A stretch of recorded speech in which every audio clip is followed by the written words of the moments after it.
Boa tarde a todos. Queria cumprimentar os senhores deputados aqui presentes, mas as entidades que hoje aqui ouvimos por terem aceito este convite do Grupo de Trabalho das Ordens Profissionais para participarem no nosso processo de especialidade.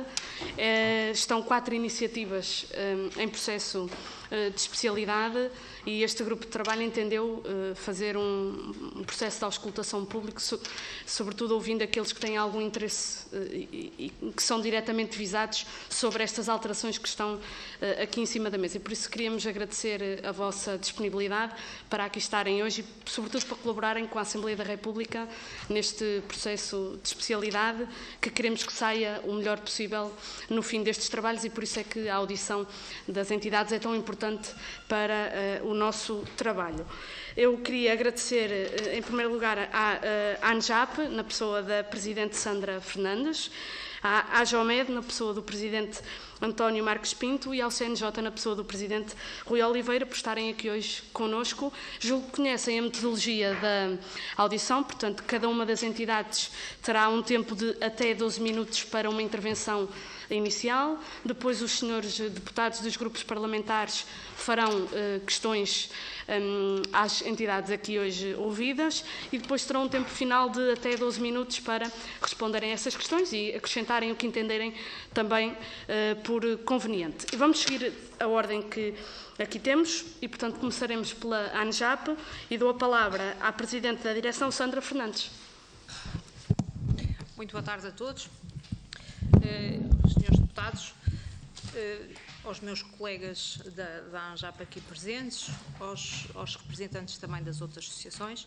Em primeiro lugar, cumpre-me agradecer a disponibilidade para nos ouvirem relativamente a este assunto.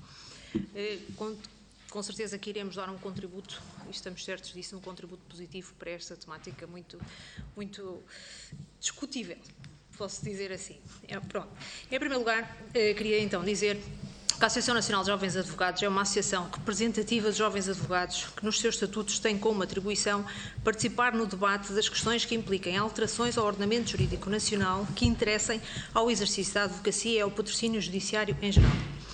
A ANJAP, tendo tomado conhecimento do teor do projeto de lei, o qual tem impacto direto na vida e profissão dos seus associados, entendeu tomar uma posição sobre a referida iniciativa legislativa. De um modo geral, a ANJAP reconhece a necessidade da revisão da Lei nº 2 de 2013 e as suas preocupações estão alinhadas com parte dos objetivos do projeto. Nesse sentido, com base no referido projeto, pretende oferecer um contributo sério e honesto para a sua revisão, procurando contribuir para a melhoria de algumas das soluções ali previstas. Por questões que se prendem com a necessária economia do processo legislativo, apresento uma posição centrar-se-á sobretudo nos aspectos do projeto, no entendimento da ANJAP merecem reparo.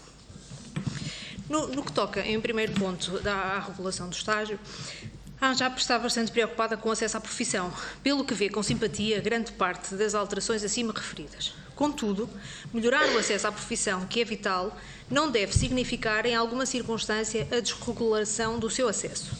A ANJAP entende que o acesso à advocacia deve implicar a realização de um estágio, o qual deve incidir, sobretudo, sobre as regras deontológicas e de competência aplicáveis aos advogados. O estágio deve ser simples, rápido, flexível e remunerado. Para além disso, o acesso ao estágio de advocacia deve ter como requisito o grau de licenciado em Direito, nem mais como pretende a Ordem dos Advogados, nem menos como propõe a Autoridade da Concorrência, com a proposta como qualquer outro título de licenciado ser suficiente para este acesso. Sem prejuízo no referido dos pontos anteriores, a ANJAP entende que existem nesse âmbito diversas soluções que carecem de algumas melhorias.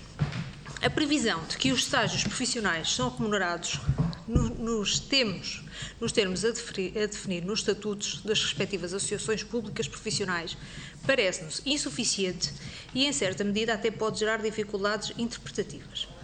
Os estágios devem ser remunerados como todo trabalho deve ser. Em Portugal, no caso concreto da advocacia, o estágio profissional não é um estágio curricular, correspondendo ou devendo corresponder a um verdadeiro trabalho. Por esse motivo, não se compreende por que razão devem ser as ordens a fixar eventuais critérios de remuneração ou até valores de remuneração, como a atual redação proposta pelo projeto parece permitir. Ou seja, A ANJAP entende que a competência das associações públicas profissionais deve esgotar-se na imposição e controle do cumprimento da obrigação da remuneração dos estágios profissionais, sem que tal implique a definição concreta das remunerações praticadas pelos profissionais e organizações que integrem aquelas associações públicas. Em função do exposto, propõe-se que o projeto se limite a prever, no seu artigo 8º, número 7, que os estágios profissionais são remunerados, eliminando-se a previsão de que são, nos termos a definir nos estatutos das respectivas associações públicas profissionais. A ANJAP reconhece que esta alteração pode, numa primeira fase, ter impacto direto no acesso a algumas profissões, como é o caso da advocacia. Por esse motivo, deve o legislador criar as condições para, na medida do possível, diminuir os impactos negativos da medida.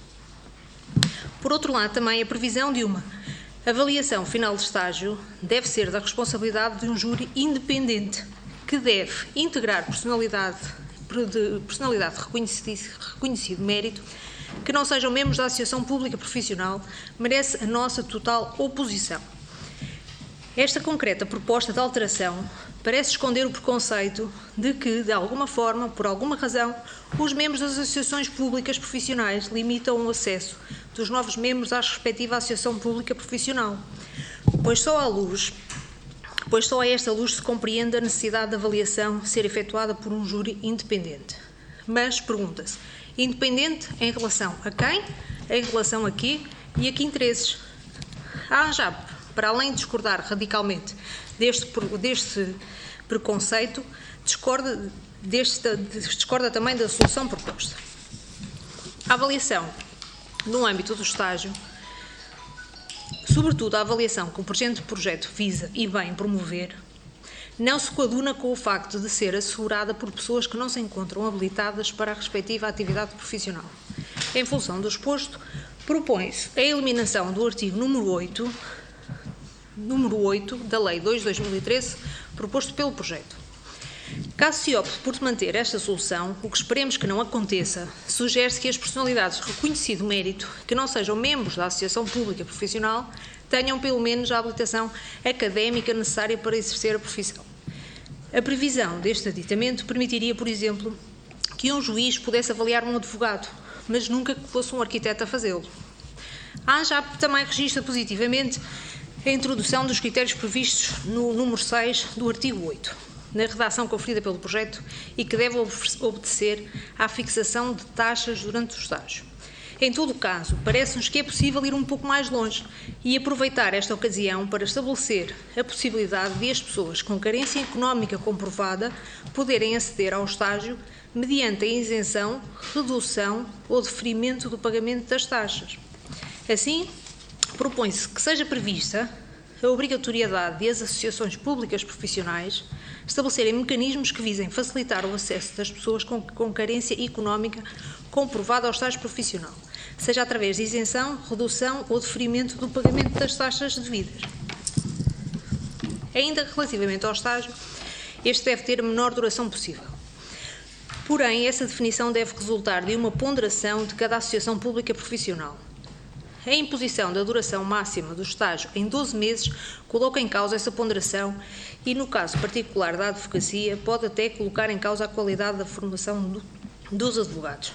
Em função do exposto, propõe-se que o projeto, ao prever que a duração máxima do estágio, que não pode exceder os 12 meses, a contar da data de inscrição e incluindo as fases eventuais de formação e de avaliação, estabeleça a possibilidade e prorrogação por 6 meses.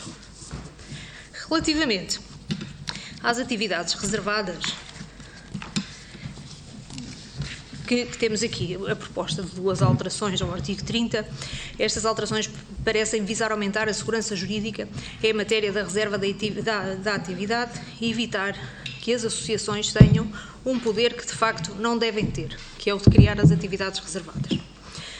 Note-se que neste aspecto não é relevante que o número 3 do artigo 6 estabelece que no prazo de 120 dias após a entrada em vigor da presente lei, o Governo apresenta uma proposta de lei de alteração dos estatutos das associações públicas já criadas e de mais legislação aplicável ao exercício da profissão que os adequa ao regime previsto na presente lei.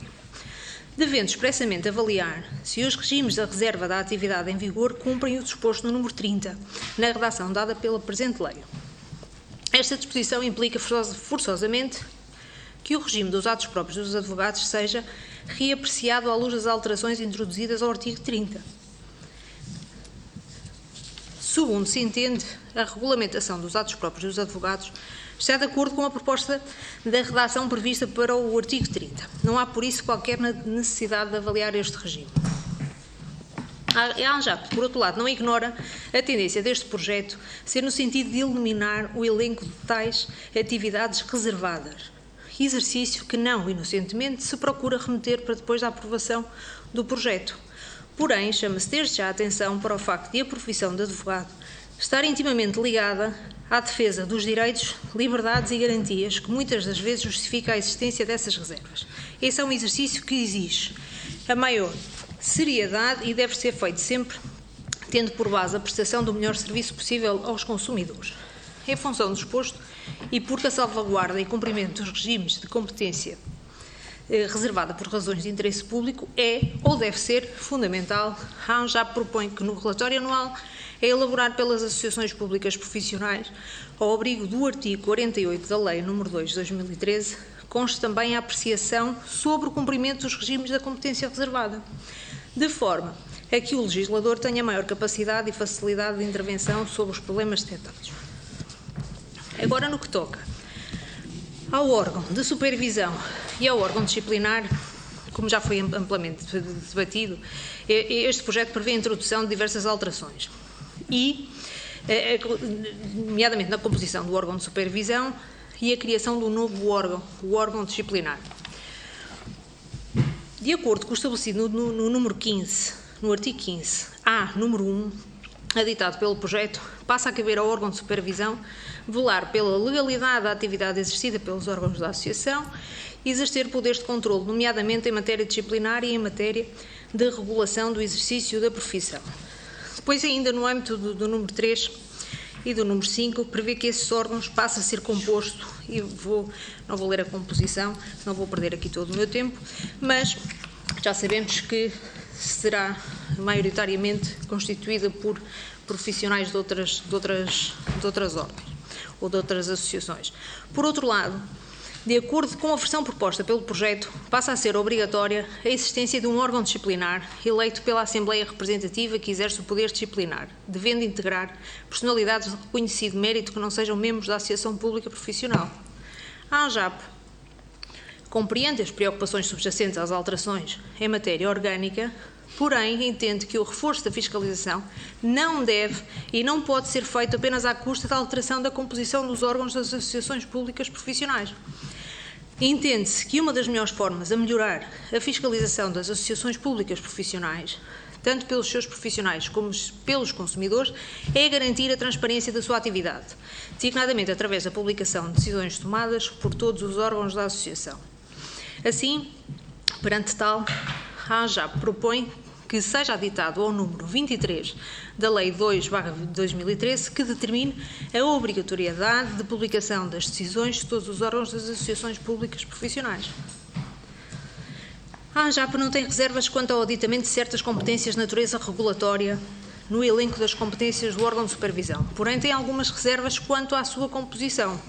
Desde logo, considerando as funções do órgão de supervisão, 9 membros parecem-nos um número muito insuficiente. Veja-se, por exemplo, que atualmente o Conselho Superior da Ordem dos Advogados é composto pelo Presidente, com voto de qualidade, por 2 a 5 vice-presidentes e por 15 a 18 vogais. Neste sentido, a ANJAP propõe que seja equacionado prever um intervalo de membros de forma a adaptar os órgãos em função das associações públicas em causa e tendo em consideração, claro, aqui a nossa ordem com este número de elementos.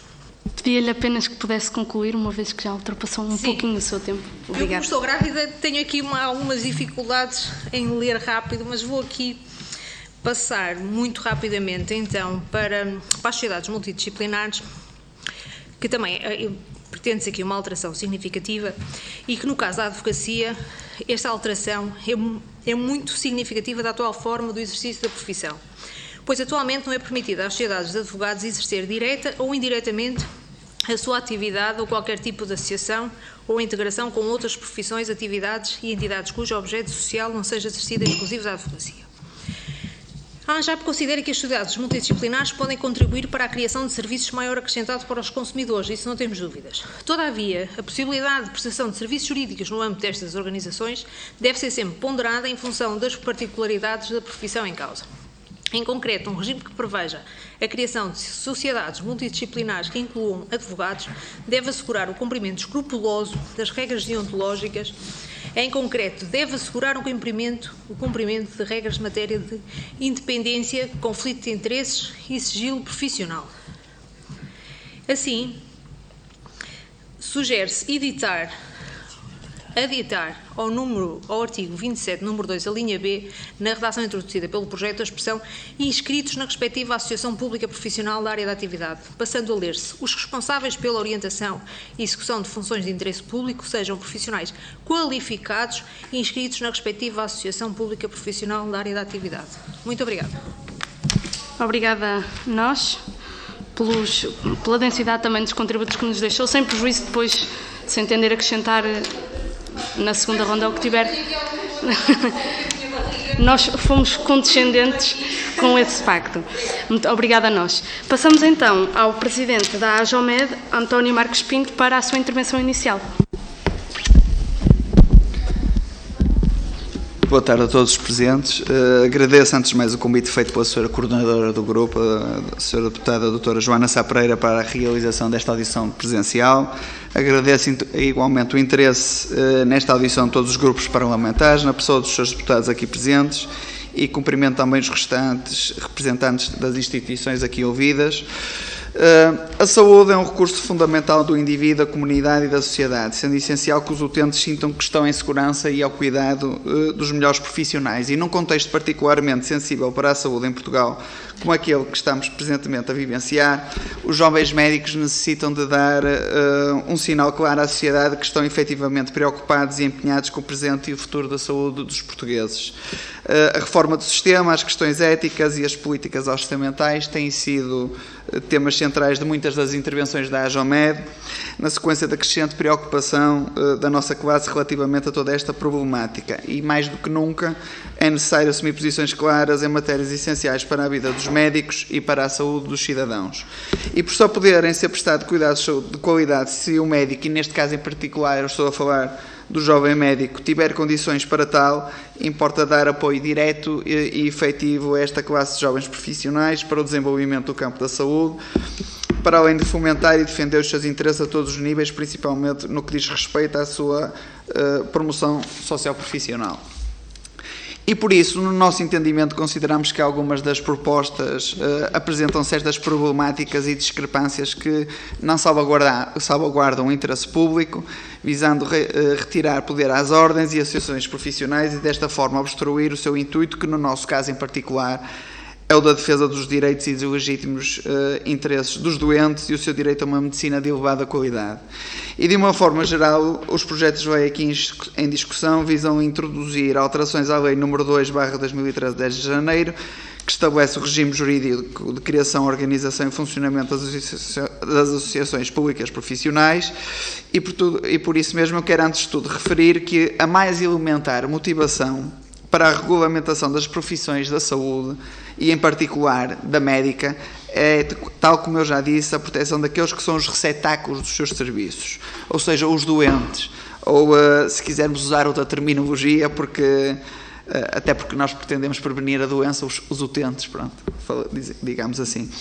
Constata-se, porém, que os seus deputados pretendem excluir essa competência destas instituições, refiro-me em particular às alíneas A e B do ponto 1 do artigo 5º dessa anterior legislação, dotando-as de mecanismos para a supervisão e defesa somente dos seus próprios filiados ou membros.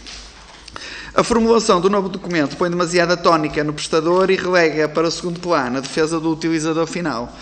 Ora, os médicos trabalham para os utentes, assim como as demais profissões representadas por associações profissionais, cada uma na sua área de atuação. Achamos, por isso, completamente antinómico e diríamos até pouco ou ilógico, não é? Que se afastem estas instituições dessa função e depois se tencione estabelecer como organismo necessário e indispensável, o provedor dos destinatários dos serviços. Ademais, a participação de elementos não médicos em órgãos de natureza de supervisão ou disciplinares não colhe o nosso parecer positivo. Antes, pelo contrário, parece-nos incoerente, tendo em conta as atribuições dotadas a estes órgãos, acarretarem um vasto e minucioso conhecimento da legis artis, que naturalmente os indivíduos não médicos não possuem, pois não estão familiarizados com os métodos e procedimentos comprovados pela ciência médica que dão corpo aos estándares contextualizados da atuação aplicáveis aos diferentes casos clínicos e que são considerados pela comunidade científica como os mais adequados e eficazes. Não compreendemos igualmente o benefício do propósito de existirem 3 membros do órgão de supervisão, chamado no nosso caso Conselho Superior, que sejam provenientes das universidades, apesar de constituírem uma realidade dos casos membros da comunidade médica académica que não são médicos concomitantemente. Não é coerente que membros de outras profissões da saúde integrem esse e outros órgãos. Em último caso, nesta formulação proposta, poderão acontecer situações em que, na maioria dos membros do órgão de supervisão, 5 de um total dos 9 membros já aqui referidos, possa vir a ser composta por membros que não exercem a profissão, algo com o qual nós não concordamos. Ademais, não concordamos com uma proposta específica que um dos projetos de lei aqui discutidos, maiormente o ponto 4 do artigo 16º do projeto de lei número 108/15, que declara que, e passo a citar, não são elegíveis para os órgãos das associações públicas profissionais os profissionais que tenham desempenhado cargos em órgãos dos sindicatos do setor nos últimos 4 anos. Concordamos, porém, com o que já preconizam os estatutos da Ordem, que é a incompatibilidade das funções concomitantes entre dirigentes executivos dos sindicatos e da Ordem. Não é com este exercício de ingerência em mecanismos internos dos organismos que, no nosso entender, se aumenta a independência e a autonomia da regulação, ainda mais quando querem torná-lo num órgão pluripotente com papel regulamentar, administrativo e disciplinar. Consideramos, pois, que estas propostas reduzem o grau de meritocracia e mesmo democraticidade ao não permitirem os profissionais escolher aqueles que, na sua ótica, são os mais capacitados para o exercício desses cargos, pelo que julgamos que o método mais claro deverá ser a eleição interna e direta dos membros desse órgão, ou seja, pelos membros das associações profissionais. E falo tanto da profissão médica como de qualquer outra profissão regulada. Esse mesmo supramencionado projeto de lei, na linha H do ponto 1 do artigo 5º, preconiza que as atribuições das associações públicas profissionais nos termos da lei, a fiscalização sobre a atuação dos seus membros no âmbito das suas funções para os efeitos de exercício do poder disciplinar, podendo estabelecer protocolos com os competentes serviços de fiscalização e inspeção do Estado. Em face da mesma, aconselhamos a que a proposta seja mais específica e clara no que diz respeito à distinção de competências com outras entidades que fazem supervisão ou regulação independente dos diversos setores, e dou como exemplo, no caso particular da saúde, o papel da entidade reguladora da saúde, da Inspeção-Geral das Atividades em Saúde, a IGAS, do Infarmed, da Autoridade Nacional do Medicamento, entre outros organismos. Não existe valor económico da teórica implementação de medidas para a remoção de barreira de acesso à profissão. Aquilo que são neste momento exigências inseridas no PRR, no que diz respeito à eliminação das restrições à liberdade de acesso e exercício da profissão e prevenção de infrações às regras da concorrência na prestação de serviços profissionais nos termos do direito nacional e nos termos do direito da União Europeia, não se coadunam com esta proposta. Aliás, estas propostas vão para lá das exigências europeias. E eu, a este respeito, gostava de mencionar que existe um fenómeno enraizado na sociedade e exacerbado pela comunicação social, que é o mito das pressupostas complexidades, limitações ou mesmo restrições no acesso à profissão médica. A realidade é que simplesmente é aplicada a legislação aprovada aqui na Assembleia da República, legislação essa proveniente, na sua maioria, da transposição da Diretiva 2005/36/CE do Parlamento Europeu e do Conselho de 7 de setembro de 2005, relativa ao reconhecimento das qualificações profissionais. Nós relembramos que, para os cidadãos europeus ou para cidadãos de países terceiros habilitados com qualificações obtidas no âmbito da União Europeia, o reconhecimento das qualificações profissionais pode ser obtido através das regras estabelecidas por essa diretiva com a redação dada pela Diretiva 2013/55/UE de 20 de novembro do Parlamento Europeu e do Conselho, transposta para a ordem jurídica interna pela Lei nº 9/2009 de 4 de março na sua atual redação. Este mecanismo permite ao Estado-membro que subordina o acesso a uma profissão regulamentada ou o respectivo exercício no seu território à posse de determinadas qualificações profissionais, denominado Estado-membro de acolhimento, o reconhecimento das qualificações adquiridas noutros Estados-membros, denominado Estado-membro de origem, que permitem ao seu titular o acesso e exercício dessa mesma profissão. Ora, a diretiva que mencionei é, portanto, aplicável a qualquer nacional de um Estado-membro ou um nacional de um país terceiro habilitado com qualificações obtidas no âmbito da União Europeia que pretendam exercer uma profissão regulamentada ou regulada noutro Estado-membro que não aquele em que adquiriu as suas qualificações profissionais. E, portanto, Portugal não dificulta nem restringe o acesso à profissão médica. Neste caso, a Ordem dos Médicos limita-se, no cumprimento do que a legislação já determina, a apurar as capacidades linguísticas dos candidatos em estrita colaboração com o Instituto Camões. E a Jomed julga, mas penso que todos julgamos ser do interesse geral, que o médico compreenda bem português, que é a língua falada pela esmagadora maioria dos portugueses e dos doentes portugueses. O que acontece com franqueza é que a falta dessa competência a muitos dos candidatos não é, porém, a sua maior dificuldade. O maior entrave no acesso à profissão por parte dos médicos estrangeiros não provenientes do espaço europeu prende, sobretudo, com o reconhecimento académico, esse sim da competência das universidades e não de qualquer outra instituição associativa profissional.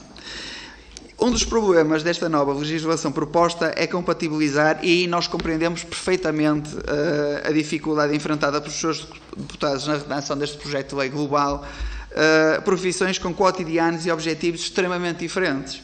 E eu poderia inclusivamente falar da profissão médica não como uma profissão, mas como mais de 50 profissões distintas, mesmo à luz da legislação europeia, porque é essa a quantidade de especialidades existentes, para não falar de subespecialidades e competências. No caso particular dos médicos, existem atos reservados que resultam de legislação que obriga a que sejam médicos e, em alguns casos, médicos com habilitações específicas a desempenharem determinado tipo de funções em circunstâncias que resultam da própria legislação nacional e muitas vezes europeia. E não irei aqui, naturalmente, maçar os seus deputados com todas as situações específicas em que isso se aplica, pois não é o objetivo que nos trouxe aqui. Nós não nos recusamos a ajustar e atualizar o funcionamento dos nossos órgãos. E prova disso são as inúmeras iniciativas que a Jomed leva a cabo no sentido de ouvir os doentes e de envolver a restante sociedade civil na elaboração de propostas para este e outros âmbitos. Não concordamos, reitero, com propostas que propõem a indicação de membros externos para os nossos principais órgãos, supervisão e ao Conselho Disciplinar de âmbito nacional, onde essas pessoas terão inclusive acesso à informação clínica dos doentes, informação essa protegida por sigilo. Obviamente congratulamos e muito pela preocupação dos seus deputados em encararem o início da atividade profissional como algo que não deve ter qualquer obstáculo artificial e que deve ser valorizada pela remuneração, muito embora, e falo no caso particular dos jovens médicos, diminuta face às enormes responsabilidades e capacidades técnicas exigidas ab início aos estagiários, chamemos-lhe assim. No nosso caso em particular, denomina-se médico interno. Eu nem tampouco me atrevo a trazer à colação as lamentáveis condições de estágios, muitos deles não remunerados, de outras profissões com as quais obviamente nos solidarizamos. Claramente o Estado e em particular o Instituto de Emprego e Formação Profissional deverão ter um papel preponderante nessa compensação pecuniária, porque obviamente não existe, no nosso entendimento, capacidade de muitos profissionais, chamemos-lhes séniores, devidamente remunerarem os jovens profissionais. Somos igualmente a favor de auditorias a esses mesmos estágios, como de resto já acontece com bastante frequência com as auditorias clínicas aos serviços, onde se realizam os internatos médicos. Alguns dos seus deputados argumentam que esta nova legislação porá fim ao corporativismo e aos conjeturados obstáculos no acesso às profissões, no nosso caso a médica. Gostaria, porém, de iterar que os jovens médicos são ativos, interventivos e exigentes. A sua mais nobre missão é defender os doentes, ser a sua voz. E por isso mesmo, com o seu papel de defender, com o seu papel público de intervenção, evitam a todo custo que a saúde se torne o direito de apenas alguns. Aliás, o direito à saúde é um imperativo moral que deve ser defendido não só por todos os médicos, mas também pelos restantes cidadãos, e nesta linha agradeço novamente aos seus deputados pelo interesse que demonstram nesta temática e a sua vontade em ouvir-nos. O SNS é considerado um dos melhores serviços públicos do mundo, é equitativo e universal, proporciona excelentes indicadores de saúde e tem um custo per capita muito inferior à média da União Europeia. Por tudo isto, rogo para que tenham em consideração os aspectos que aqui referi, a quando a redação de parecer final, para que, em último caso, não percamos o apoio dos jovens médicos, eles que são e sempre serão a força motriz daquele que ainda é um dos maiores motivos de orgulho nacional, o nosso sistema de saúde. Muito obrigado pela atenção. Obrigada a nós pela disponibilidade em partilhar também essa reflexão. Por último, nesta primeira ronda, tem a palavra o Presidente da Direção do CNJ, Rui Oliveira, a quem cumprimento e agradeço a disponibilidade também. Boa tarde a todos. Eu queria agradecer o convite para poder partilhar aqui convosco, dizendo desde já que o CNJ é a plataforma representativa dos jovens portugueses e que dentro dela cabem organizações do âmbito partidário, o âmbito confessional, o âmbito estudantil, e a sua diversidade quer dizer também aqui uma certa dificuldade em comparação com as duas ordens, com as duas associações anteriores, que naturalmente são mais específicas no seu âmbito, e por isso os nossos contributos, ou a nossa maneira de pensar e o nosso contributo hoje, se calhar aqui num âmbito mais aberto e mais generalista daquilo que tentamos olhar para as ordens e tentamos perceber que, no nosso entender, deveriam ser algumas das alterações. É nesse sentido que gostava de começar por partilhar algumas das ideias e gostava de levar nessa necessidade.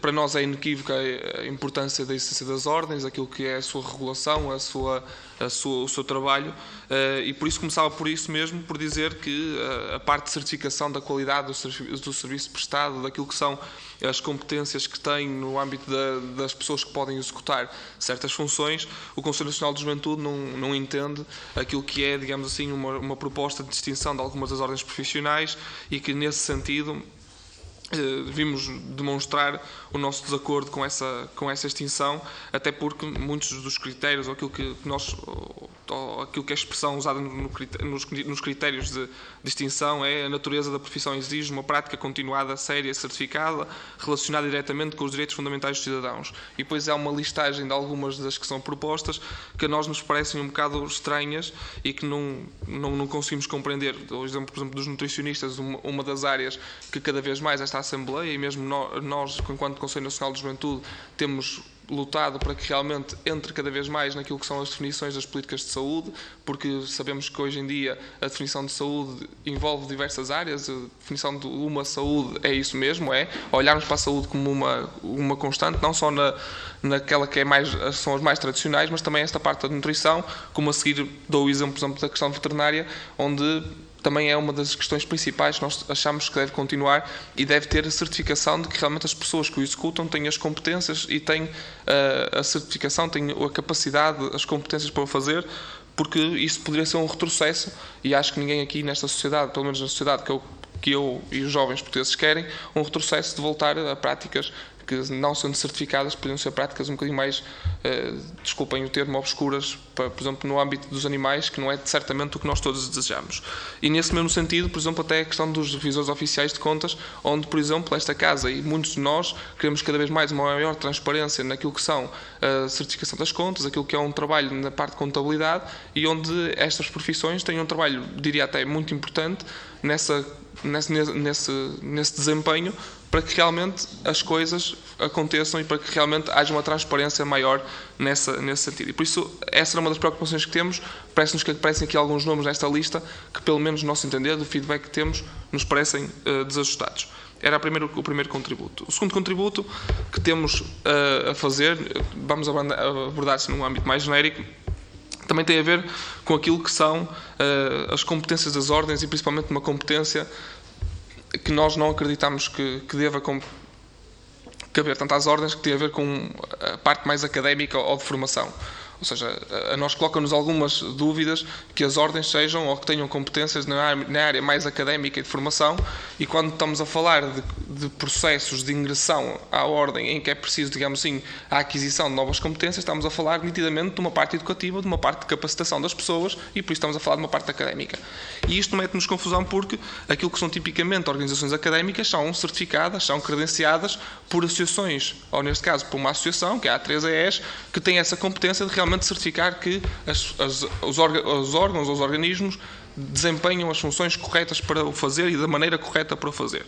E por isso, eu se calhar vou fazer aqui uma coisa diferente, que é o que é que se calhar a futuro nós deveríamos fazer, e depois volta àquilo que se calhar estamos hoje no projeto de lei e estamos a analisar e voltar a opinião. E para dizer no futuro o quê? Naquilo que é uma visão a longo prazo, o que seria interessante era pensar que uma formação superior deveria ser uma coisa suficiente, ou deveria ser um processo suficiente para uma ingressão numa profissão. Até porque aquilo que acontece em Portugal é que temos um sistema dual que tem um sistema universitário e um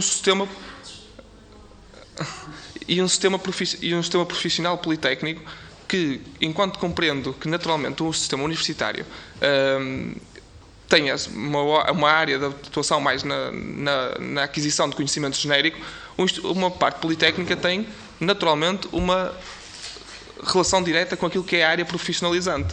E por isso, parece-me estranho que uma instituição que tem como função a área diretamente profissionalizante, no final da sua área profissionalizante, não tenha as competências para realmente aceder à profissão. Ainda mais quando seja acreditado. E por isso, este era o desafio, que era, porque não, num futuro, essas competências profissionalizantes não poderem serem distribuídas, neste caso, feitas por aquilo que são os institutos politécnicos, e que qualquer pessoa que fizesse por universitário, mas que depois precisasse de umas competências adicionais para conseguir ingressar na profissão, que fosse por meio de um politécnico. Acabando também, em certa parte, com aquilo que é um dos preconceitos da sociedade portuguesa, que é entre os politécnicos e universidades, uns de primeira e uns de segunda, que também me parece que, mais uma vez, poderia ser uma questão de esclarecer que simplesmente um é mais profissionalizante e outro tem mais acesso ao conhecimento. Sabendo que isto não é verdade e sabendo que os estágios dificilmente vão ser nesta linha, aquilo que é a nossa posição sobre a questão dos estágios, sobre as questões académicas. As nossas posições sobre os estágios são claras. Somos a favor da não duplicação dos mesmos, aliás, achamos que não faz qualquer sentido o mesmo existir essa duplicação. E esse é um dos princípios que temos, que é, somos a favor deles serem remunerados, mas também temos atenção e chamamos a atenção que devem existir estágios para todos os que precisam de terminar a sua licenciatura em âmbito curricular, e essa é uma das notas que nós temos chamado a atenção até na luta que já temos há algum tempo de estágios remunerados, de realmente não ser um estrangulamento à saída das pessoas, e por isso ter essa capacidade na mesma de ter a saída de toda a gente. O seu tempo não deve exceder os 6 meses, excepcionalmente os 9, e colocamos aqui esse valor. Os valores remuneratórios, nós temos em Portugal um valor remuneratório para os estágios, que é os valores do IFP. O IFP é para estágios e por isso parece-nos um bom valor a ser seguido para os restantes estágios e para aquilo que deve ser. E aquilo que são os custos de frequência dos estágios ser naturalmente cobertos pelo empregador, pela organização que acolhe. Não me parece que faça qualquer sentido que sejam os estagiários a suportar esses valores e a ter essa questão.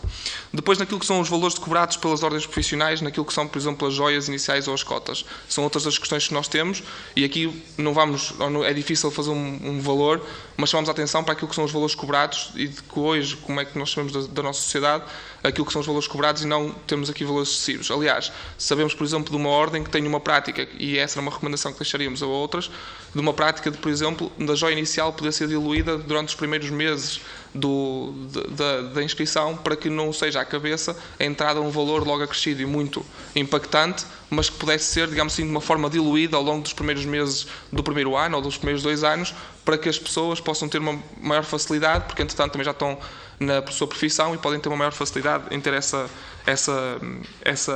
parte. Naquilo que é a criação das novas ordens, naquilo que é a lei proposta, aquilo que acrescentaríamos era de ser também auscultada as associações de estudantes do setor, que é um dos pormenores que não estão na linha. Aquilo que depois temos no âmbito do seu funcionamento das ordens, ou das associações profissionais. Temos a parte de reconhecimento de habilitações do estrangeiro, achamos que o mesmo deve acontecer por parte das ordens, devem ser as ordens a fazê-lo. ainda que achemos que deve ser realmente um órgão mais aberto e mais, digamos assim, plural, e aí vamos nos pronunciar mais à frente sobre a questão do órgão de supervisão, dizendo que naturalmente o órgão de supervisão temos algumas preocupações com demasiadas competências que acumulam neles, e depois quanto à sua composição e à forma da sua composição, aquilo que nos parece é que em vez de aparecer o 4, 3 e 1, em vez de aparecer dessa forma, os 4 e os 3 e o 1, seria mais interessante, da mesma maneira que acontece, por exemplo, nas instituições de ensino superior, que aparecesse apenas uma percentagem de, por exemplo, 40%, 30%, 25% de elementos desse órgão que seriam ou que teriam que ser da parte externa. Esse seria para nós mais favorável e para nós seria mais, digamos assim, ou seria essa uma melhor forma, até porque abriria, por exemplo, no caso da área da saúde, a que, por exemplo, associações de doentes pudessem fazer parte dessa entrada. A questão do sindicato e da ordem, da sua acumulação, concordamos com a Jomed de que não deve poder acumular, mas também que aquele tempo que é proposto quase de sabática, que também não nos faz sentido que o existam. Aliás, pode ser um entrave, e parece-nos um entrave à questão da sindicância, que não acreditamos. A questão do provedor, a sugestão que temos é, há uma linha que diz sobre a destituição do provedor quando comprovadas e com base em falhas, mas não diz quem é que realmente considera essas falhas, ou seja, considera que realmente ele está a falhar ou não. E aí sugeríamos que se tornasse claro de quem é que vai avaliar ou quem é que vai considerar essas falhas, se a Assembleia Geral, se o órgão de supervisão, quem é que vai, digamos assim, avaliar se o provedor está em falha ou não. Por último, na questão dos multidisciplinares, aquilo que o Conselho Nacional de Juventude, na sua análise, e até porque, por exemplo, temos essa dificuldade, parece-nos que está demasiado difícil a sua compreensão do que é que realmente quer dizer. Depois percebemos que há aqui contextos específicos, mas parece-nos que não é fácil o suficiente perceber o que é que, com estas associações multidisciplinares, o que é que queremos criar ao certo e o que é que estamos a regular ao certo. Por isso, a sua maior detalhe e maior especificação parece-nos que seria importante, assim, genericamente, era as nossas intervenções. Acho que não me esqueci de nenhuma nota, mas também aproveito a segunda parte para o fazer. Muito obrigada pela densidade que foi transversal às preocupações que nos trouxeram e que manifestaram também de quem representam. Isso é importante neste trabalho de especialidade. Eu ia pedir autorização aos senhores deputados do Grupo Parlamentar do PS e do Grupo Parlamentar do PST para dar primeiro a palavra. Muito bem. Então, Sr. Deputado do Partido Comunista, eu peço-lhe desculpa, mas não pode... Sr. Deputado Bruno Aragão tem a palavra. Muito obrigado, mas pode passar à minha frente sem problema. Pode falar o PC, depois o PCP eu falo a seguir, não há qualquer problema. Muito obrigada pela facilidade. Então tem a palavra a Sra. Deputada Emília Cerqueira. Obrigada, Sra. Deputada Coordenadora. Começo por agradecer naturalmente a vossa presença e cumprimentar a Sra. Presidente da Direção Nacional da ANJAP, Sandra Fernandes, e até pelo esforço inicial que fez aqui, dada a seu estado de graça, portanto, que é muito bem-vindo num país envelhecido como o nosso, tal como o Sr. Presidente da AJOMED, o António Marcos Pinto e também o Presidente da Direção, Rui Oliveira, da CNJ. Com uma nota inicial, ficámos muito satisfeitos. Cá tenho vindo até porque foi o PSD que muito insistiu para que ouvíssemos a maior parte, uma maior abrangência possível, e nomeadamente aqueles que representam a juventude das ordens mais afetadas por esta alteração, bem como também, naturalmente, os representantes das associações de jovens nacionais, e também dando-lhe uma nota, Sr. Presidente, que as associações de estudantes vão ser ouvidas, mas por escrito, porque era impossível também ouvir todas presencialmente. E, portanto, com esta nota inicial. Relativamente a este, que é um conjunto de propostas, há aqui duas questões que eu gostava muito de separar. Primeiro, a questão de extinguir ordens nesta altura para o PSD não é uma questão em cima da mesa, até porque não é com essa leviandade que se pode discutir criação ou extinção de ordens e, portanto, parece-nos que não é o momento de discutir esta matéria, mas sim esta lei quadro das ordens profissionais e, portanto, a minha intervenção cingir-se-á muito especificamente a esta matéria, porque a outra parece-nos que não é de todo, com a ligeireza que a Iniciativa Liberal propôs, estarmos aqui a extinguir não sei quantas ordens e ser aquela e poderia ser outra qualquer, e portanto indo de encontro um bocadinho àquela preocupação também, naturalmente essa não é discussão para nós. Relativamente a esta proposta, o grupo parlamentar do PSD, que aliás se absteve na votação, na generalidade fê-lo por uma razão muito clara, que é, há um lado que de facto nesta lei para nós é importante, que é o facto de se acabar com alguns obstáculos ao acesso à profissão, que realmente continuam a existir alguns, e não aqueles que às vezes se acusa, como muito bem o doutor aqui chamou a atenção da AJOMED, mas de facto é importante que esteja claro numa lei quadro, e depois vê-se em cada ordem, que se afastem cada vez mais obstáculos injustificados.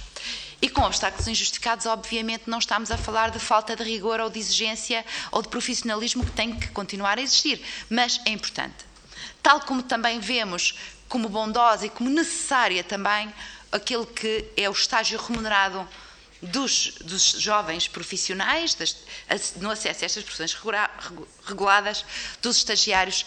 E, portanto, para o PS entendemos que o Estado tem que assumir esta responsabilidade. Isto não se coloca para os médicos, que naturalmente até pela particularidade da sua carreira, mas temos muitas outras carreiras que estamos aqui a falar, que a ser o patrono deste estágio, a proporcional, correríamos o risco era de não conseguir estágios e, portanto, é necessário que também nestes estágios se criem mecanismos do Estado assumir a remuneração sempre que o patrono não a possa assumir, para que o acesso à profissão não acabe com obstáculos desta forma indireta. E, portanto, gostava-me depois também que comentassem este tipo de solução na resposta final, que é aquela que nós julgamos que se deve caminhar. E depois há uma outra questão. Esta é a parte que nós achamos que, de facto, é bondosa nesta legislação e a reboque da qual, aliás, o Partido Socialista apresenta esta proposta, escudando-se naqueles que seriam os parceiros da OCDE e da Autoridade da Concorrência, mas que depois, a reboque disto, faz muito, muito mais. E começa aqui a nossa discordância. Uma delas tem a ver com o provedor dos chamados destinatários dos serviços. Nós não estamos aqui a falar de uma legislação para a ordem dos médicos nem dos advogados, mas para todas as profissões, começando pelo facto de ser remunerada, e gostava que comentassem, e nós temos ordens com 300 elementos, isto é preciso termos esta consciência que nem todas têm o poder de uma ordem dos médicos e dos advogados, que são as maiores ordens, julgo eu, do nosso país. E a dos engenheiros, então?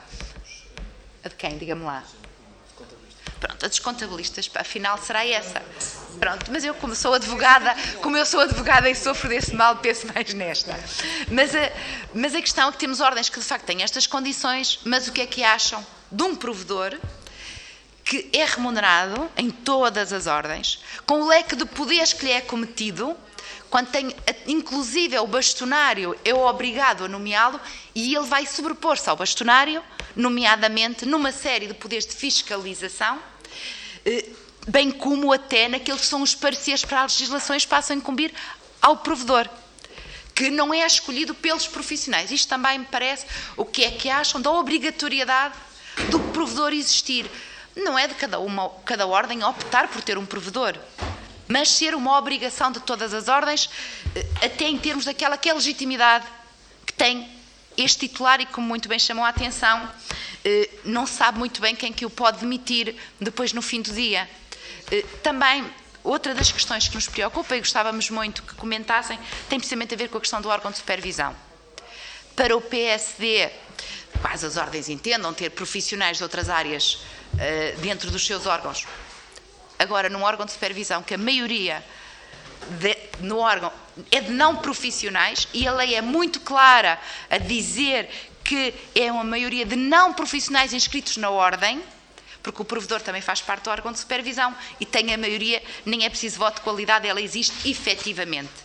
E, portanto, relativamente a essa matéria, qual é a vossa sensibilidade para estes poderes deste órgão de supervisão, onde se esvazia as profissões reguladas, no nosso entendimento, através desta criação deste órgão da forma como ele está pensado. E relativamente a esta matéria, uma questão até muito particular para os médicos. Mesmo os professores universitários da medicina normalmente são médicos inscritos na ordem. Quid iuris, diria um jurista, grande parte deles acabam por ser médicos a exercer nos próprios hospitais universitários. Aquelas são as áreas médicas para a avaliação de um médico e para o conhecimento da legis artis do própria medicina, e, portanto, gostava que, relativamente à vossa área específica, até porque é uma realidade muito à parte. E depois, também, o mesmo quanto à avaliação, sendo certo que não deve haver obstáculos de acesso, aquela que é a avaliação para acesso às profissões deve ser ou não também por profissionais. E relativamente, por exemplo, ao direito, eu gostava de chamar a atenção, não se sai da faculdade de advogado, nem notário, nem solicitador, sai-se jurista. E, portanto, julgo que é importante que não se perca também um bocadinho este ponto de vista, a partir do qual depois há especializações. Portanto, mesmo quanto à profissão dos advogados, onde tanto se discute, as questões dos estágios, etc., se não é preciso também este cuidado para que não se banalize também as profissões reguladas, retirando daquilo que, no fundo, é aquilo que elas acrescentam e que trazem, o aporte que elas trazem a mais do que as outras profissões todas. E, portanto, haver aqui uma ponderação entre uma coisa e a outra, isto é para os três, mas até mais para o CNJ e para os jovens advogados. E depois, numa questão mesmo final, porque o tempo é sempre muito curto, há aqui a questão das multidisciplinares. Relativamente às multidisciplinares, é com grande preocupação que nós vemos as sociedades multidisciplinares, nomeadamente como elas estão pensadas nesta legislação que estamos aqui em avaliação. Basta pensarmos que, relativamente às sociedades, elas podem revestir qualquer forma do Código das Sociedades Comerciais e como falava a sua autora da possibilidade de inscritos, mas se foram daqueles fundos abutres de que tanto se fala, quem é que se inscreve? E eu gostava que me respondessem a esta provocação também relativamente a algumas das profissões reguladas. E mesmo para terminar, Sra. Deputada Coordenadora, a questão do artigo 5º. As profissões reguladas exercem todas, de uma forma ou de outra, um serviço público, sendo que a dos advogados até está na Constituição prevista. Até que ponto é que agora o retirarmos e colocarmos tudo da mesma forma, não estamos a fazer com que os atos próprios das profissões, aquele que é o serviço público, no caso a defesa dos direitos, liberdades e garantias, no caso dos advogados, no caso dos médicos também, da vida dos doentes e da saúde dos doentes, quer em tratamento, quer em prevenção, até que ponto é que com isto, irremediavelmente, não se está a dar uma machadada nas profissões reguladas e talvez com aquela intenção última que é acabar com aquelas que são mais incómodas. Muito obrigada, Sra. Deputada. Muito obrigada, Sra. Deputada. Tem a palavra o Sr. Deputado do Grupo Parlamentar do PCP, o Sr. Deputado Alfredo Maia. Muito obrigado, Sra. Deputada Coordenadora. Antes de mais, obrigado pela delicadeza de conceder a palavra e muito obrigado ao Sr. Deputado pela cedência do uso da palavra e, cumprimentando os nossos convidados, peço-lhes imensa desculpa pela minha entrada e saída com estas minhas intermitências, mas sucede que eu estou em exatamente 3 reuniões de grupos de trabalho e começa agora, que já começou de um grupo de trabalho importante também para o vosso futuro, que é da revisão da legislação laboral e, portanto, nessa não poderei deixar de estar. E, em todo o caso, eu agradeço muito a vossa participação, eu obterei posteriormente informações mais completas sobre aquilo que disseram e sobre aquilo que vão responder na minha ausência, mas eu gostaria de insistir num ponto que em particular preocupa o Partido Comunista Português, que é o do regime dos estágios. E dirigindo-me a 3 organizações de juventude, creio que este é um aspecto de extrema importância. E a primeira contribuição que vos pedi era que fizessem a distinção entre os estágios curriculares, isto é, obrigatórios para a conclusão do ciclo de estudos, que há necessariamente, e o estágio que é obrigatório como condição habilitante para a obtenção de título profissional e que existe em várias profissões. Esta, portanto, é uma primeira questão em relação à qual eu pedia uma vossa reflexão. E a segunda tem a ver com um tema que já aqui foi referido por várias vezes, creio por todos os intervenientes, e que tem a ver com o estágio remunerado. Isto é, do ponto de vista do PCP, sempre que a entidade que acolhe o estagiário, seja o patrono, no caso dos advogados, seja noutras profissões, um médico dentista, um médico veterinário, enfim, a partir do momento em que há benefício para essa entidade que acolhe, seja singular, seja coletiva, se sim ou não, do vosso ponto de vista, deve ser remunerado. Na medida em que consubstancia já uma prestação de trabalho. E, em segundo lugar, por quem é que deve ser pago. Não é? Tem havido aqui várias posições manifestadas no sentido de que seja o Estado, nomeadamente através do Instituto de Emprego e Formação Profissional. Devo dizer que, do ponto de vista do PCP, não deve ser o Estado a pagar o estágio. Bem, sabemos que há uma exceção, e o Sr. Doutor Presidente da Associação de Jovens Médicos a referiu, mas justamente porque se trata de já de um exercício profissional, para todos os efeitos. O médico interno é já um profissional e, portanto, o único empregador capaz de acolher médicos internos é o Estado, por maioria de razão, não pode ser de outro modo. Bem, dito isto, peço desculpa pela brevidade da minha intervenção, pela brevidade e pela intermitência da minha presença, e agradeço a consideração de todos vós e a amabilidade da Sra. Deputada Coordenadora e do Sr. Deputado. Muito obrigado. Nós é que agradecemos, Sr. Deputado, porque sabemos que é difícil estar em tantos sítios ao mesmo tempo e ainda assim o Grupo Parlamentar do PCP fez o esforço de aqui estar e de ouvir as organizações que representam os jovens e os seus setores, e isso também tem que ser aqui destacado. Por último, nesta ronda, dou a palavra ao Sr. Deputado do Grupo Parlamentar do PS, Sr. Deputado Bruno Aragão.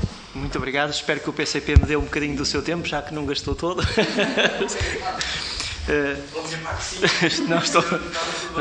Vou tentar respeitar o tempo. Muito boa tarde a todos, cumprimento-vos, obrigado pelas vossas intervenções iniciais. Tenho aqui alguma dificuldade, porque não estando nenhum outro grupo parlamentar, não quero cometer nenhuma indelicadeza de não poder, enfim, responder, porque depois não há aqui direito à contraparte, mas deixar-vos claro que relativamente ao processo, enfim, às vezes há aqui alguma tentativa de se sacar responsabilidades quando se chama uma entidade ou outra. Isto foi um processo absolutamente consensual, o grupo deliberou e o esforço foi de facto de ouvir o máximo número de entidades que pudessem ajudar neste processo. E era exatamente por aí que eu queria começar, porque de facto fazermos estas audições neste momento teria sido diferente de os ouvir no início do processo, porque entretanto há várias matérias que nós já maturamos.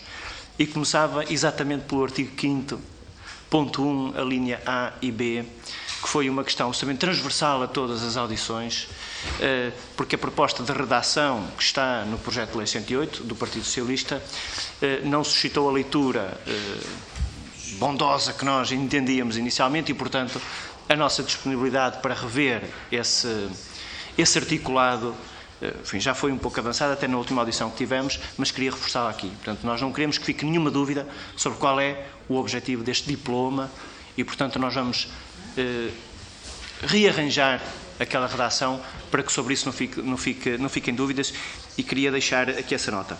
E outras que nós, entretanto, também fomos maturando, sobretudo depois de percebermos, e era por aí que eu queria, enfim, começar no fundo, que é a enorme diferença que há entre as diferentes realidades sobre as quais estamos a tentar criar uma lei-quadro. E essa é, se calhar, a dificuldade maior de todo este processo. Há uma coisa que nós já percebemos. Começamos o processo com, enfim, eu diria, muita reatividade e até com alguma oposição, porque não valia a pena rever nada, e o que é certo é que estamos numa fase em que há uma abertura dos diferentes agentes, dos diferentes partidos, para melhorar o atual quadro que temos, e isso já é um avanço que resulta claramente destas audições, e eu queria deixar aqui também essa nota. E neste processo, para além do artigo 5º, que é um artigo relevante, enfim, do ponto de vista, se quisermos, do espírito da lei, há um conjunto de outras matérias que nós já sinalizamos como necessárias de melhorar e de corrigir. E uma delas tem a ver exatamente com as diferentes dimensões que as ordens têm. A ordem dos despachantes tem cerca de 300 inscritos. Como? Dos despachantes oficiais. A ordem dos contabilistas tem quase 70 mil. Não é? Portanto, a realidade é completamente diferente da dimensão, da natureza, do tipo de profissionais, na obrigatoriedade de inscrição ou não na ordem. Há professores que não têm esta obrigatoriedade, como, por exemplo, a ordem dos despachantes. Quer dizer, de facto, tentar incluir tudo numa lei-quadro é mais exigente, e por isso é que surge muitas vezes esta discussão do que é que pode ser vertido em estatuto. O que é que tem que estar na lei-quadro como lei organizadora e o que é que nós podemos transferir, se assim quiserem, para depois as leis que definirão o estatuto de cada ordem. E uma das questões que nós já sinalizamos também que necessita de outra redação é, de facto, a dimensão dos órgãos que nós prevemos para que elas possam refletir, de facto, a dimensão de cada ordem. O Dr. Rui Oliveira referiu o regime jurídico das instituições de ensino superior como um exemplo, porque lá se pesa um bocadinho a proporcionalidade em termos de percentagem, não tanto o número. Essa é uma redação possível, é uma forma possível, mas a ideia é que na Lei Quadro nós possamos ser sensíveis a esta diferente dimensão e, portanto, a partir daí também podermos responder melhor às diferentes exigências. Relativamente às questões, isto era para deixar aqui esta abertura inicial. Relativamente às questões que eu vos queria colocar, há várias, enfim, que são mais, ou que vocês podem responder melhor, eventualmente, do que as entidades que já ouvimos. Uma começa no próprio acesso e no estágio. E há uma coisa clara que ficou, ou que resulta de muitas destas audições. Nós, na prática, temos 3 tipos de estágio nas profissões autorreguladas. Okay? Temos estágios que são curriculares, isso ficou evidente. Temos estágios que, na verdade, são uma espécie de período probatório. As pessoas inscrevem-se, fazem um ano e, no fim desse ano, ou no período que for, têm um certificado, digamos, de senioridade e, portanto, passam a ser membros séniores da ordem. E temos outras ordens, em que é só a inscrição e pronto. Portanto, não há sequer um estágio propriamente.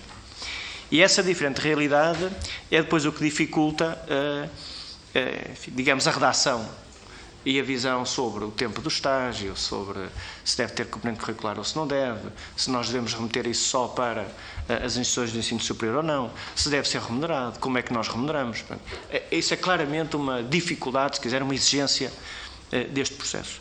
Mas há uma questão que fica também clara destas audições todas, que é a necessidade de encontrarmos formas de garantir remuneração a profissionais que efetivamente o são. E esse é um esforço que nós estamos a ter para podermos responder a isso. Mas nós não conseguimos, dessa forma, esclarecer, ou se quiserem, ultrapassar uma dificuldade prévia, que é como é que nós encaramos os períodos de estágio em profissões que são muito diferentes. O projeto, tal como está redigido, tinha a proposta dos 12 meses, como período máximo, abrindo a possibilidade, e essa é uma pequena alteração na linha C do número 1, que prevê que apenas quando o estágio profissional não faça parte integrante do curso conferente da necessidade de habilitação académica, respondendo um bocadinho ali ao apelo do Dr. Rui Oliveira. Ou seja, sempre que a própria habilitação académica o permitir, no fundo, não haver uma redundância depois no período de estágio. Isso resolve, se quisermos, a parte curricular, que é amplamente reconhecida como redundante em algumas profissões, mas não resolve a especificidade de cada uma das profissões autorreguladas, que tem a ver com o tempo necessário para nós garantirmos uma coisa que, na verdade, é o que importa no final, que é a qualidade da formação, ou melhor, qualidade dos profissionais que depois terão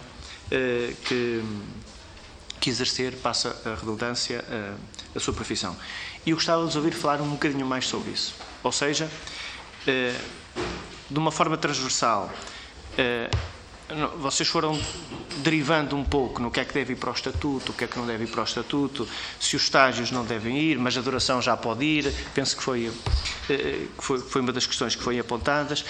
Mas isso, de facto, isso pode resolver algumas questões. Okay? Remetemos para o Estatuto, mas a Lei Quadro, apesar de tudo, tem que ter uma baliza. Okay? Ou um teto máximo, ou um teto mínimo, enfim.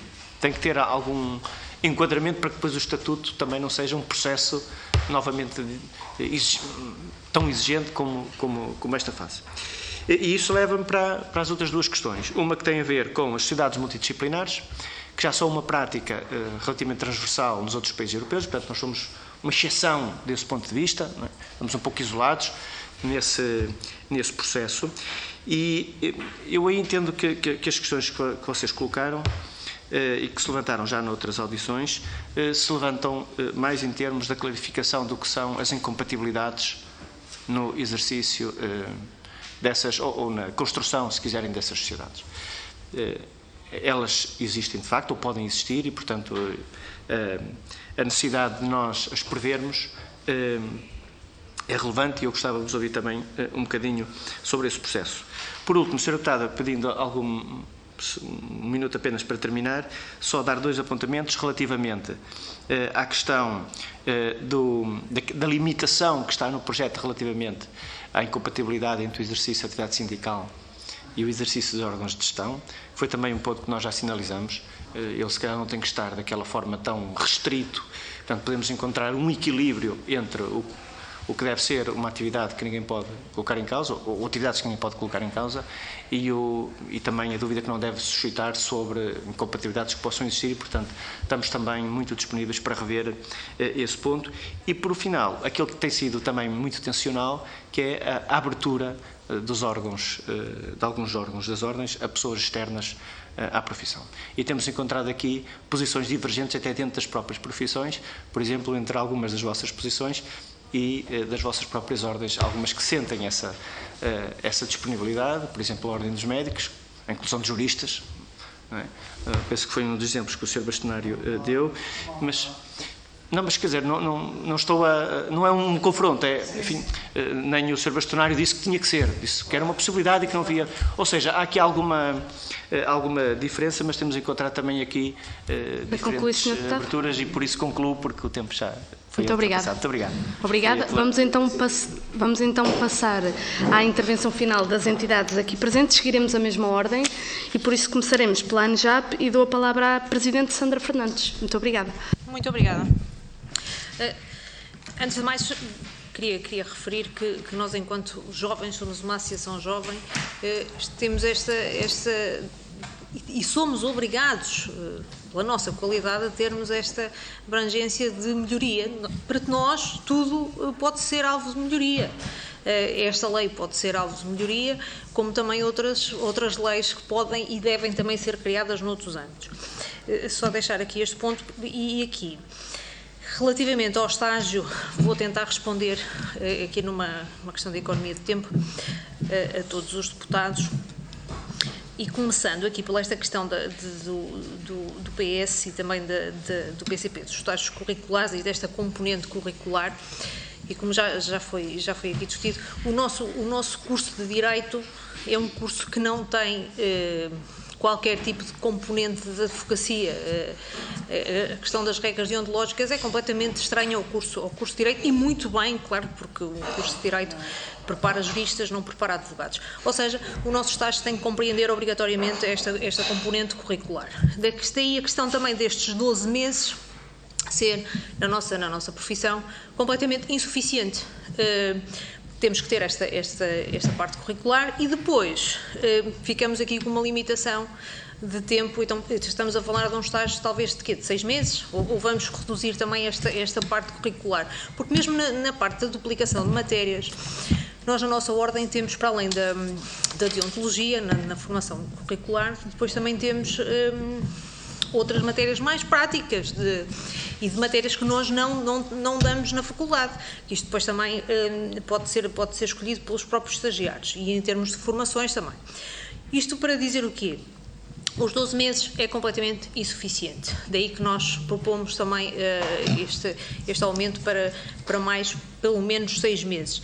Isto, depois também é preciso ver que a componente prática do estágio, que é efetivamente a mais importante, nós, se tivermos em consideração que um estagiário nunca vai conseguir, no período de 6 meses ou de 12 meses, acompanhar um processo do início ao fim. É impossível. Em Portugal, um processo, quer dizer, se for um processo de injunção, se for um processo de uma simplicidade extrema. Agora, normalmente, um processo não começa e termina em 12 meses, ou seja, um estagiário nem vai ter sequer essa possibilidade. Daí que esta questão do tempo, para nós, estamos em completa oposição. Agora, relativamente à remuneração, e como já tive a oportunidade de dizer, a remuneração é importantíssima. Se formos fixar que a remuneração deve ser feita pelo próprio patrono, aí estamos a colocar um obstáculo no acesso à profissão. Isso não temos qualquer tipo de dúvidas.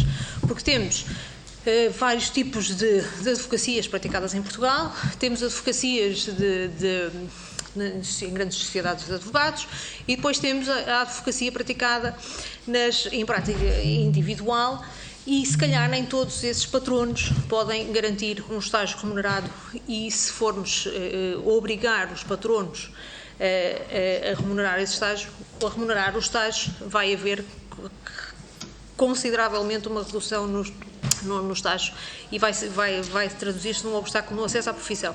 Daí que a proposta, e que se tenha falado em ser o Instituto de Emprego e Formação Profissional a garantir esse pagamento, tem completa adesão da ANJAP, pois entendemos que deve ser essa a solução encontrada.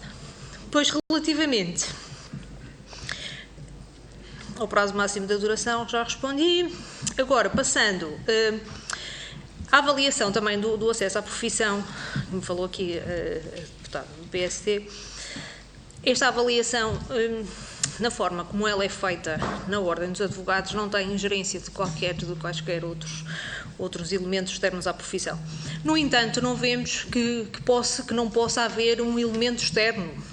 Com certeza que sim, não estamos contra isso. Agora, que elemento externo poderá ser esse? É claro que tem que ser alguém com conhecimentos jurídicos. Não queremos aqui, não percebemos qual é que pode ser o contributo de uma participação de uma pessoa estranha à profissão. Com certeza que não poderá dar contributo, nem conseguirá, e temos que ser francos, nem conseguirá avaliar o que quer que seja. E todos nós temos as nossas profissões e sabemos, e temos o amplo conhecimento que também não seremos capazes de avaliar outras profissões, como eu não era capaz de avaliar um médico ou o que quer que fosse. Nesta parte do estágio, penso que está respondido. E agora, passando aqui para a questão do provedor dos serviços, esta figura também que se prevê. Eu tenho que referir que, relativamente aos nossos órgãos de supervisão e disciplinares, nós entendemos que o nosso Estatuto da Ordem dos Advogados é bastante completo relativamente a essa situação e garante que os consumidores dos nossos serviços possam, através dos nossos conselhos de ontologia em primeira linha e pelo Conselho Superior em segunda linha, ter de alguma forma uma certeza e também uma confiança nos serviços que lhes são prestados. Daí que esta questão do provedor dos serviços para nós não faz qualquer tipo de sentido e também entrarmos aqui num órgão de supervisão, num órgão disciplinar a mais do que aquilo que já temos, iria gerar sem dúvida uma terceira forma e pior, sem dúvida, de jurisdição aqui da nossa profissão. E depois aqui relativamente esta questão, claro, dos poderes que lhe seriam atribuídos, é uma questão que, como é que nós podemos permitir que um elemento externo na nossa profissão tenha poderes superiores ao nosso próprio bastonário? É uma questão que não conseguimos compreender e depois não conseguimos compreender e não vemos que tenha efetivamente algum efeito prático. O que é que isto nos vai trazer? O que é que isto vai trazer aos consumidores? Não conseguimos perceber também essa dinâmica. E depois, claro que também esta questão da remuneração, quem é que vai remunerar? Somos nós, enquanto associados que pagamos as nossas cotas, que vamos remunerar esse provedor. E depois também a questão de quem é que o pode demitir. Eu já não vou tão longe. Quem é que pode demitir? Nós somos completamente contra a sua inclusão, por isso já nem vou tão longe. Por final, aqui relativamente à questão das sociedades multidisciplinares,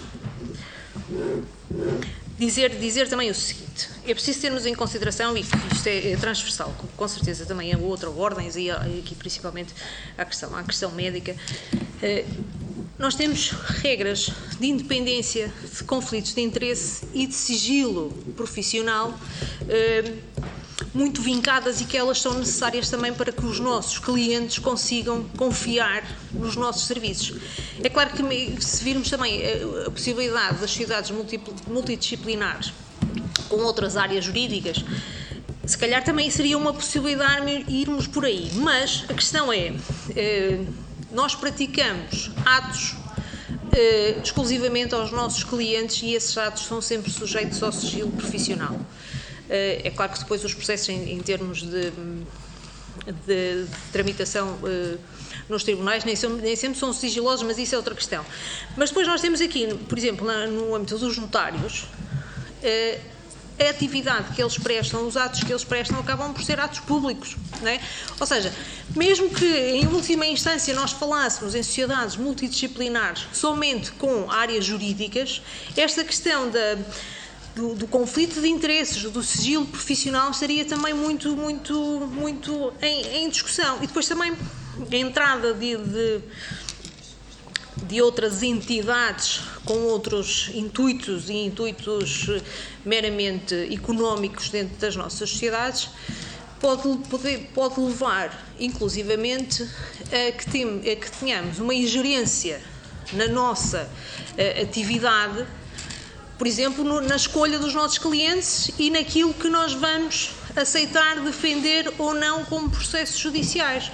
É claro que nós agora, se tínhamos uma sociedade de advogados em que tínhamos um gerente que entendia que os casos de direito de família, de regulação de responsabilidades parentais, por exemplo, não fossem benéficos de alguma forma, porque são aqueles que podem trazer mais conflitos com os nossos clientes, porque são questões efetivamente muito sensíveis, então nós estaríamos então limitados a essa questão de não aceitarmos certo tipo de processos, e então a nossa independência estaria completamente posta em causa. Esta questão das sociedades multidisciplinares, e para terminar, é realmente muito sensível e deve ter um tratamento muito diversificado e muito cuidado, tanto cuidado na nossa área como na área médica. Acho que uma lei quadro tão generalista não pode efetivamente regular este tipo de situações, e agradeço uma vez mais a todos. Nós é que agradecemos o esforço que fez, que reconhecidamente fez, mas que ainda assim não deixou de nos trazer importantes contributos aqui para o nosso trabalho de especialidade, e queremos também agradecer-vos por isso. É a vez da AJOMED e do Presidente António Marcos Pinto. Obrigado, Sra. Deputada, Sr. Presidente. Eu começo por responder, de certa forma, a todos os senhores deputados, e em particular à última interpelação até do Sr. Deputado Bruno Aragão. Eu tenho a certeza de que a principal preocupação dos senhores deputados, no caso particular dos destinatários de serviços, que são os doentes, no nosso caso, é para com eles. E temos aqui mais um problema de redação do que de intenção propriamente dita, pronto. E já vi que foi muito trabalho feito para trás, não é? Nesse sentido. Nós pronunciámos sobre as matérias, não é? Que os projetos de lei que, na sua redação inicial, não é? Pelo que eu sugeriria apenas uma melhoria da mesma redação, pois na formulação proposta acaba por tornar as associações profissionais, eu penso que, mais corporativas do que aquilo a que já são atualmente cognominadas por muitos, e defendem menos, no caso os médicos, os utentes. Começando então por ordem às interpelações que foram feitas aqui à sua deputada Emília Cerqueira, concordamos, somos contra a extinção das ordens profissionais, assim, de um momento para o outro, sem se pensar, não é? Sem dúvida, sim. Concordamos também que se afastem obstáculos injustificados, os obstáculos que não tenham de alguma forma cabimento, como é óbvio, não devem existir. Agora deve existir um processo que certifique os profissionais e a qualidade técnica dos mesmos. Questão mais polémica, a questão do provedor. É um bocado mais difícil nós acolhermos essa ideia, essa figura, face à profundidade e à complexidade dos domínios que estão em causa, e como tal, nós entendemos que é difícil ter uma pessoa que não tenha um background médico ocupar essa posição. Remunerada, sim, como é óbvio, acho que toda a gente deve ser remunerada pelo que quer que faça, porque é sempre trabalho. Agora, a medicina é tão complexa que nós próprios médicos muitas vezes temos dificuldade em pronunciar-nos sobre atos de outros colegas nossos, muitas vezes dentro da nossa própria especialidade ou subespecialidade. Quanto mais termos alguém que não é competente tecnicamente no âmbito da medicina, não é? Pronto, não tem formação, não é? eu acho que estaríamos perante um fenómeno conhecido que é o chamada assimetria de informação, não é? Quando eu sei algo sobre determinado assunto e outra pessoa não sabe, como é que vamos os dois ajuizar? Penso que a qualidade e a natureza do ato médico praticado só pode ser avaliada interpares, pronto, por alguém com competência e conhecimento técnico para tal. Relativamente à supervisão, já houve aqui um conselho, não é? Já houve aqui no passado uma proposta de ter eventualmente alguém que pertencesse, que estivesse habituado a decidir coisas difíceis, alguém do Conselho Superior de Magistratura, pronto. É algo que teremos que repensar e matutar. Isto é um processo de cedências, não é? Pronto. Não gostaríamos que fosse, porque, mais uma vez, é algo técnico. É algo, quando se decide algo tão técnico, tem que ser um técnico a decidir. Mas se em último caso for necessário e for mesmo obrigatório ter alguém, então termos alguém que esteja habituado a tomar decisões complexas, e nesse âmbito, por exemplo, alguém do Conselho Superior de Magistratura poderia ser alguém indicado para uma posição dessas. Relativamente à última interpelação da Sra. Deputada, relativamente às sociedades multidisciplinares, não é muito o meu âmbito, não é? Nem me devia pronunciar sobre isso, mas são conhecidos alguns exemplos em que os resultados, vou dizer que foram menos bons, para não dizer maus. Refiro-me, por exemplo, nos campos da prestação de serviços concomitantes de atividades de auditoria, de revisão legal, de consultoria, de contabilidade, pronto. Mas não vou pronunciar sobre estas áreas porque saem do âmbito da área das competências técnicas que me trouxeram aqui, que é a saúde, ou mais especificamente a medicina. Mas eu quero, porém, dizer uma coisa que não queria deixar de referir, que mesmo no domínio da ciência, o conhecimento transversal, por vezes, é claro, que se coaduna melhor com determinadas circunstâncias e dinâmicas da atividade clínica, portanto, a generalidade das coisas. Mas nós queiramos, quer não, nós caminhamos para o mundo da hiperespecialização, em qualquer área. Porque ainda que nessas ditas sociedades multidisciplinares seja observado, logicamente, o regime de incompatibilidades e impedimentos aplicável, claro, isso não se põe em causa, não é? Parece-nos lógico. Nós não vemos manifesta utilidade de tais sociedades, tal é a complexidade e diferenciação crescente de muitos dos atos praticados em qualquer profissão. Porém, como volto a referir, não nos pronunciamos contra ou a favor das mesmas, deixo a discussão dessa temática para as demais profissões aqui ouvidas, porque são elas mais as afetadas por isso e não nós, médicos. Relativamente às interpelações feitas pelo Sr. Deputado do Partido Comunista, o Sr. Deputado Alfredo Maia, logicamente que estou, como já referi, solidário com os colegas de outras profissões em que se verifica uma total ausência de pagamento de uma retribuição dos estágios obrigatórios para o livre acesso e exercício da profissão, porque coloca muitas vezes estes profissionais em situações de elevada precariedade, seja eu para custear despesas de alimentação, transporte, pronto, e demais. Basicamente, e de certa forma acho que até há um projeto aqui o diz, estes jovens estão a pagar para trabalhar. Por tudo isto não entendemos ser justo que os estágios que correspondem a trabalho independente sejam não remunerados, que é uma exceção com a qual não concordamos e que está prevista no próprio Decreto-Lei 66/2011 de 1 de junho.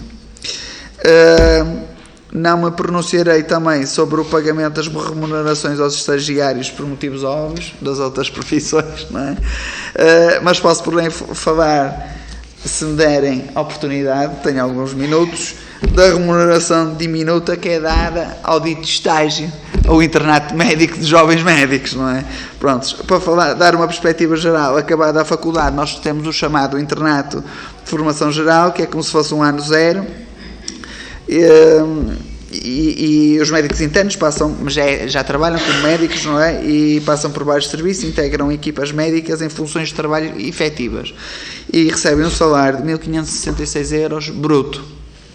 Estamos a falar de jovens altamente capacitados e tecnicamente ultradiferenciados com mais de 24 anos. Depois vem a formação específica para a especialidade. Pode ocorrer em vários hospitais e em unidades de cuidados primários e trata-se de um período que varia entre 4 a 6 anos e em que o salário corresponde a um valor hora de cerca de 10 euros.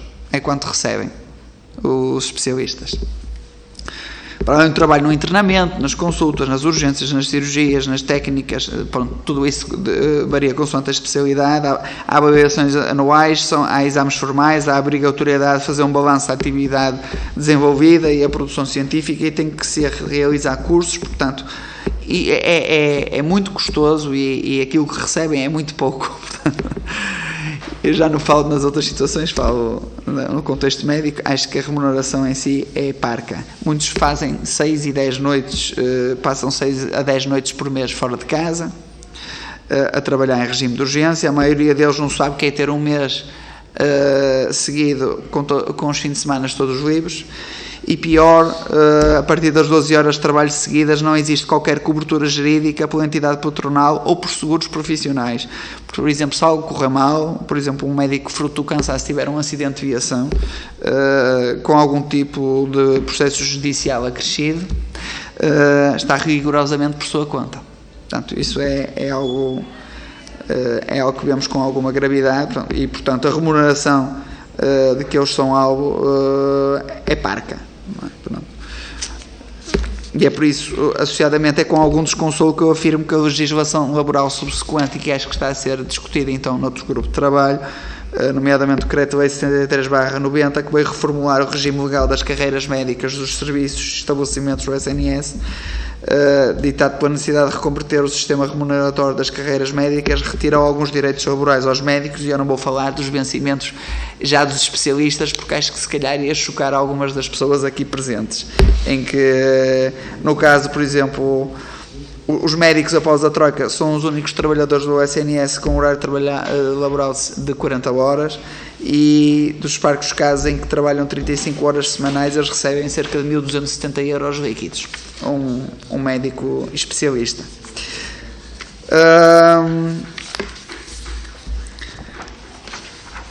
Referindo-me às interpelações feitas pelo Sr. Deputado Bruno Aragão, muito obrigado pela nota que transmitiu relativamente à redação do diploma e a abertura que demonstrou para a revisão, entre outros, do artigo 5º. O exercício autónomo da medicina é uma questão à parte, porque quando se acaba o curso é-se médico indiferenciado, claro, portanto pode-se exercer logo a profissão. A nossa situação é diferente das demais, das que estão aqui, portanto também não me interessa estar a expressar muito sobre isso. Agradeço também o acolhimento da questão da matéria da incompatibilidade sindical e o exercício da atividade dirigente executivo da ordem. Já percebi que vamos ter que encontrar aqui um meio termo, não é? Ok. Pronto. Uma nota também aqui ao meu colega do CNJ, que falou da A3S, só para dizer que infelizmente a A3S não acolhe muito os pareceres dos outros órgãos quando não são vinculativos, porque a Ordem dos Médicos no passado já deu inúmeros pareceres quanto ao aumento dos números clausos, e a A3S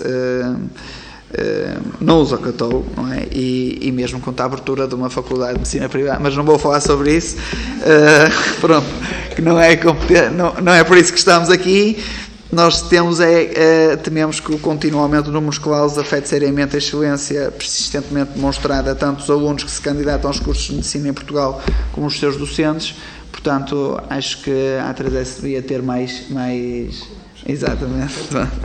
Pronto. E de uma maneira geral, eu queria, por fim, dizer e deixar bastante claro que fiquei foi com bastante satisfação mesmo, digo mesmo profundamente, perceber que isto não é um documento fechado, que os seus deputados se sensibilizam com as nossas sugestões e que por isso não querem, pela força da lei, impor algumas disposições que acabariam por se demonstrar contraproducentes, simplesmente porque dão valor à nossa opinião, não é? E falo particularmente na opinião dos jovens profissionais que serão naturalmente o futuro do nosso país. Quem sabe alguns de nós daqui a alguns anos estaremos aí desse lado e, portanto, em nome dos jovens médicos, o meu obrigado por nos ouvirem e os jovens em geral. Nós é que agradecemos a vossa disponibilidade e o quase rigoroso cumprimento do tempo. Agora, mais a sério, agradecemos a vossa disponibilidade e o vosso empenho nos contributos que aqui nos estão a dar. Penso que está a ser uma reunião muito produtiva, mas ainda não acabou porque nos falta ouvir o Presidente do CNJ, o Rui Oliveira, para esta intervenção final. Isso coloca responsabilidades de agora não estragar a coisa aqui no final, mas acho que vou tentar fazê-lo. Eu acho que vou ser, aliás, rápido na intervenção. Só dizer à Sra. Deputada do PST que aquilo que estava a dizer dos estudantes serem ouvidos não era serem ouvidos no âmbito da criação deste diploma. Era no artigo, não sei se vou dizer bem desta forma, mas é no artigo 3, linha 2, ponto B, ou alguma coisa assim, pronto, entre estas alíneas, para a criação das ordens. Tem lá uma série de órgãos que são ouvidos e não estão considerados estudantes daquelas áreas. E eu acho que seria uma boa maneira, até porque muitos deles fazem a interligação, é quase o digamos assim, entrada, muitos deles, por isso acho que era um ponto importante. A parte da obrigação do provedor, da remuneração obrigatória, partilho aqui um bocadinho, acho que qualquer trabalho deve ser remunerado, por isso essa é uma visão que o CNJ tem largamente para grande parte dos seus processos. A existência do provedor, aquilo que avaliamos é que realmente há aqui uma proximidade grande com aquilo que é o trabalho do bastonário, realmente do cumprimento do serviço e da qualidade do serviço, que o provedor, no entanto, pode ter aqui um papel importante em alguma das áreas, ou pode ter aqui alguma ajuda em alguma das áreas, ainda que não tenhamos aprofundado no debate interno que vamos sobre. Digamos assim, não é um vínculo de somos mesmo a favor do provedor, simplesmente em algumas das áreas achamos que pode ser interessante. Depois, só porque podemos já fazer essa parte também sobre os estágios, a nossa posição é a não duplicação do mesmo. Aliás, acho que fui muito claro sobre aquilo que são nossas posições sobre os estágios curriculares, e só também para a parte de resposta ao Sr. Deputado do PS, que estava a dizer que eu dei como bom exemplo o Regiés. Deixem-me só para deixar em nota de brincadeira que o Regiés não é um bom exemplo de todo, é um bom exemplo na forma como é escrito no Regiés, e isso sim concordamos certamente, até porque o Regiés é muito mau na proporcionalidade, e nisso certamente que terá que ser revisto, e acredito que virá a acontecer em breve. Mas nessa parte do Regiés é realmente interessante a maneira como ele o faz na forma, porque o mete numa forma de proporcionalidade, e este era um dos pontos que eu gostava de realçar, que é a presença de elementos externos nestes órgãos. Ou seja, em organizações onde há uma parte de interesse público, eu acho que é interessante nós termos pessoas no âmbito externo a ter a sua participação. Isto acontece também no âmbito das instituições de ensino superior, onde há pessoas, agora podemos discutir as percentagens, aquilo que são naturalmente o poder decisório que elas têm, mas terem presença nos organismos de decisão dessas organizações. Agora, e essa é uma parte fundamental, que é também, e como funcionam, por exemplo, essas organizações, que são pessoas de reconhecido mérito e que são pessoas cooptadas por aquilo que já são as pessoas que estão dentro da organização, que reconhecem mérito dessas pessoas de contributos. Eu posso dizer que faço parte de um Conselho Geral de uma universidade e que os elementos externos dessas organizações, genericamente do que sei, têm contributos muito positivos para a vida das instituições. E por isso, de que forma é que podemos trazer essa aprendizagem, de alguma forma, para estas organizações? Eu acho que era esse o pensamento que eu acho que está inscrito neste processo, e desta forma como é que nós o poderíamos aplicar aqui a estas organizações que eu acho que têm um interesse público, como é que o podemos fazer. A outra parte, respondendo à Sra. Deputada do PST, eu, ainda que seja da área da engenharia da minha formação, não sou da área de direito, mas sei perfeitamente que um jurista, que saem juristas de direito e não saem advogados. Mas aí é que também vai o meu pensamento e a minha proposta na altura em que conversava e que expunha, que é, entre o percurso de jurista até ser advogado, e acho que é unânime isso nesta sala, há naturalmente um processo de capacitação e um processo de aprendizagens. E aquilo que nos preocupa a nós é quem é que faz essas competências e quem é que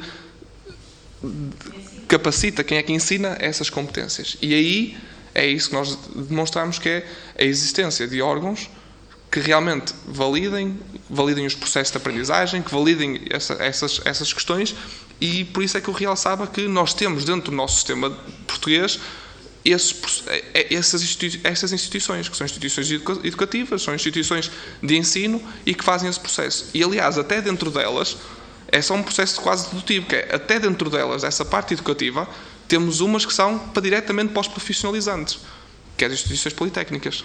Eu sei que nós depois podemos discutir que realmente o universitário e o politécnico em Portugal estão muito mal aplicados, mas que o princípio das instituições politécnicas é para serem um âmbito profissionalizante, é. E por isso, o meu processo dedutivo é de que forma é que estas instituições politécnicas não poderiam ser, por exemplo, a transição entre esta parte do jurista até o advogado, ser essa parte de capacitação da pessoa para conseguir fazer isto. Claro que, e acolhendo aquilo que estava aqui a dizer, que é, claro que tem que haver uma reforma muito grande de coisas como, por exemplo, a A3Es e a maneira como a A3Es e essas instituições trabalham com as ordens, e que sabemos que é importante. Por isso é que eu disse, e comecei esta intervenção no início, e por isso é que agora realcei só no fim, até porque tenho um bocadinho mais de tempo, voltar a ela, que é, isto é uma coisa que eu estava a refletir, e disse isso mesmo, no futuro, como um processo de futuro, uma coisa mais a longo prazo, um processo de revisão do nosso sistema, de um âmbito mais genérico. E foi isso que eu quis trazer aqui também, nessa perspectiva de não olharmos só, digamos assim, numa perspectiva do próximo passo, mas o que é que gostaríamos se renovássemos e começássemos tudo de novo, porque é que não poderíamos pensar desta forma? E esse foi o nosso pensamento desta parte, que, digamos assim, poderia ser uma forma dedutiva, acreditando naturalmente que há muitas revisões que tinham que estar assentes com isto para que isto se tornasse possíveis, porque senão cairíamos simplesmente num erro enorme de transição que poderia acontecer. Aliás, até porque isto poderia levar às ordens que têm um realce importante na lei, que é de não usarem como serviço ou não passarem a ser prestadores de serviços, têm essa proteção de não ter essa parte, porque realmente depois poderia as ordens começar aqui a entrar quase numa lógica de facultar cursos e parte dos processos avaliativos como se fosse um serviço que as ordens prestassem nessa parte, e aí acho que poderia ser prejudicial, mas acho que isso também está em parte salvaguardado nos projetos de leis para isso não acontecer, ou seja, já é um processo de vamos tentar que isso não avance por aí.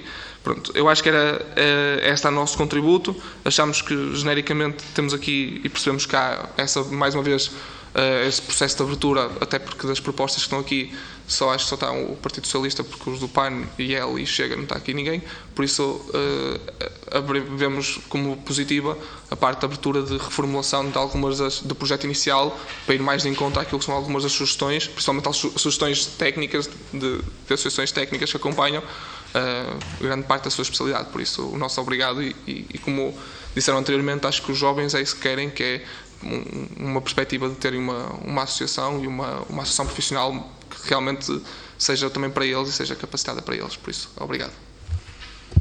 Nós é que agradecemos mais uma vez a profundidade dos contributos que nos trouxeram, até alguma disrupção que é sempre positiva quando pensamos nestes processos.